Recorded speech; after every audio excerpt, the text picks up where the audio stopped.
Assalamualaikum warahmatullahi wabarakatuh. Saya Salsabila Fitri, NIM 721141956. Pada kesempatan kali ini akan mempresentasikan bab 3, yaitu tentang menggunakan teknologi informasi untuk menjalankan perdagangan elektronik atau e-commerce. E-commerce adalah suatu transaksi bisnis yang menggunakan akses jaringan, sistem berbasis komputer, dan antarmuka sebuah browser web. B2C atau business to consumer mengacu pada transaksi yang terjadi antara sebuah bisnis dan konsumen akhir produk. B2B atau business to business mengacu pada transaksi antar bisnis di mana tidak ada pihak yang menjadi konsumen akhir. Contoh dari B2B itu importer spare part mesin yang menjual barangnya ke pabrik, atau petani yang menjadi pemasok untuk sebuah restoran. Contoh dari B2C itu yang langsung kepada produknya itu langsung kepada konsumennya, seperti jasa laundry, bisnis restoran, ojek, salon, dan sebagainya. Selanjutnya, manfaat-manfaat yang diharapkan dari e-commerce. Pertama, perbaikan layanan pelanggan sebelumnya, selama, dan setelah perjalanan. Perbaikan hubungan dengan pemasok dan komunitas keuangan. Dan yang ketiga, peningkatan imbal hasil ekonomis atas pemegang saham dan investasi pemilik. Selanjutnya, ada 3 kendala-kendala dari e-commerce ini. Pertama itu biaya yang tinggi, kedua kekhawatiran akan masalah keamanan, dan yang ketiga peranti lunak atau software yang belum mapan atau belum tersedia. Di bab ini kita juga mengenal istilah intelijensi bisnis, yaitu aktivitas pengumpulan informasi mengenai unsur-unsur di dalam lingkungan yang berinteraksi dengan perusahaan. Basis data eksternal. Perusahaan tidak harus mengumpulkan informasi lingkungannya sendiri. Tersedia sejumlah basis data komersial penting yang memberikan informasi mengenai hampir semua subjek. Perusahaan menggunakan berbagai basis data ini untuk mendapatkan kecerdasan bisnis karena ia lebih cepat dan lebih murah daripada meneliti beragam jenis sumber informasi. Perusahaan menjadi semakin condong untuk melakukan pencarian eksternal sendiri untuk kecerdasan pasar.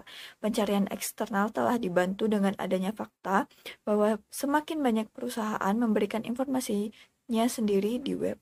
Selanjutnya kita mengenal mesin pencari atau search engine. Nah, mesin pencari ini adalah suatu program komputer khusus yang menanyakan satu kata atau kelompok kata kepada pengguna untuk dicari. Strategi e-commerce dan sistem interorganisasional. Nah, strategi e-commerce yang paling sering disebut itu adalah iOS, di mana unsur-unsur yang ada kaitannya dengan transmisi data elektronik. Sistem interorganisasional. E-commerce merupakan suatu hal yang fundamental bagi sistem interorganisasional.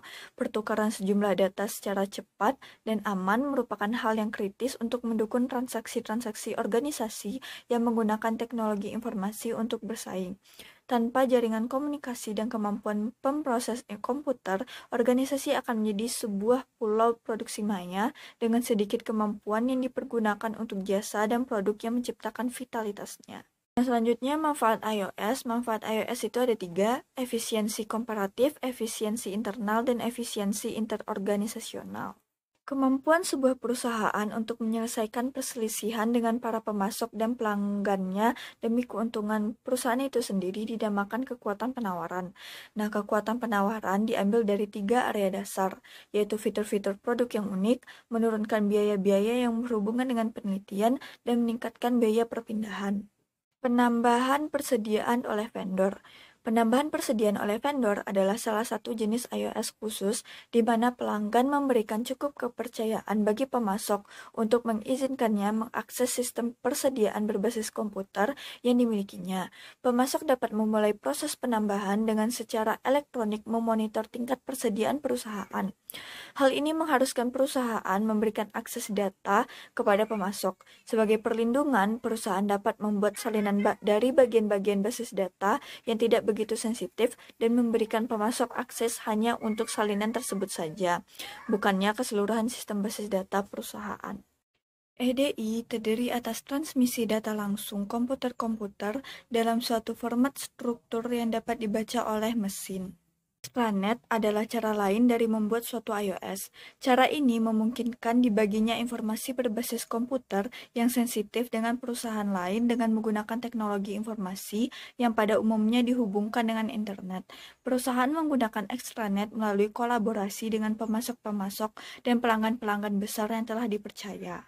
Sekutu bisnis proaktif dan reaktif. Ketika sebuah perusahaan memutuskan untuk menerapkan iOS, perusahaan tersebut dapat melakukannya dalam cara proaktif atau reaktif.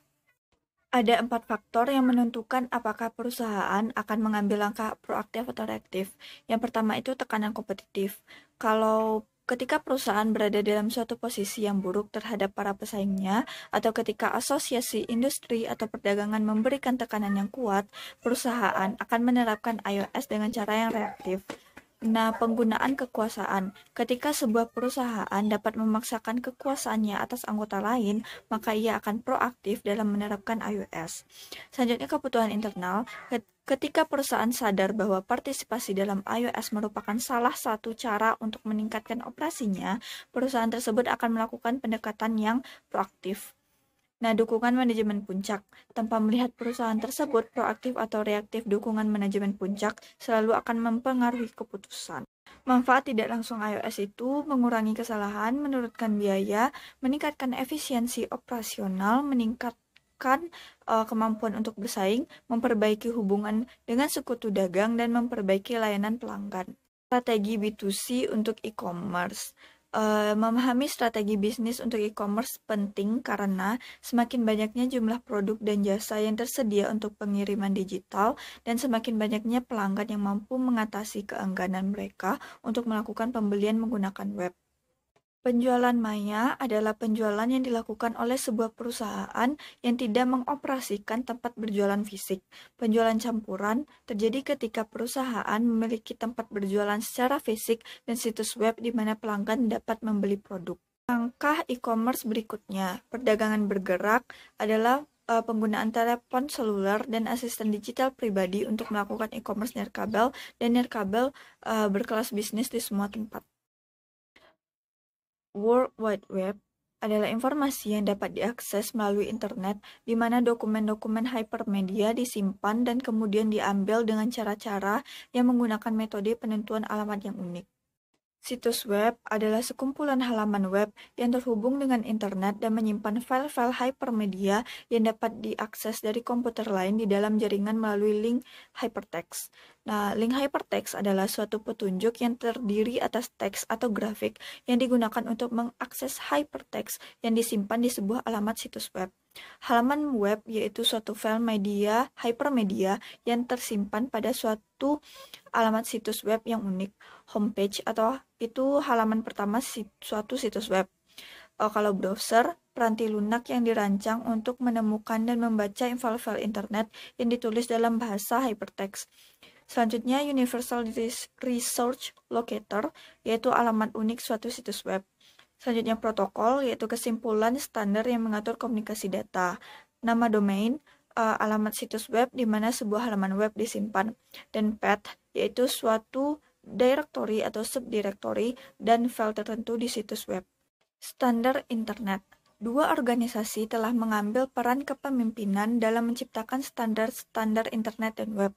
Masyarakat internet dibentuk pada tahun 1992 untuk mempromosikan penggunaan internet secara komersial dan telah mendelegasikan tanggung jawab mengenai standar-standar internet kepada Internet Engineering Task Force atau IETF. Sedangkan standar web berasal dari World Wide Consortium atau W3C.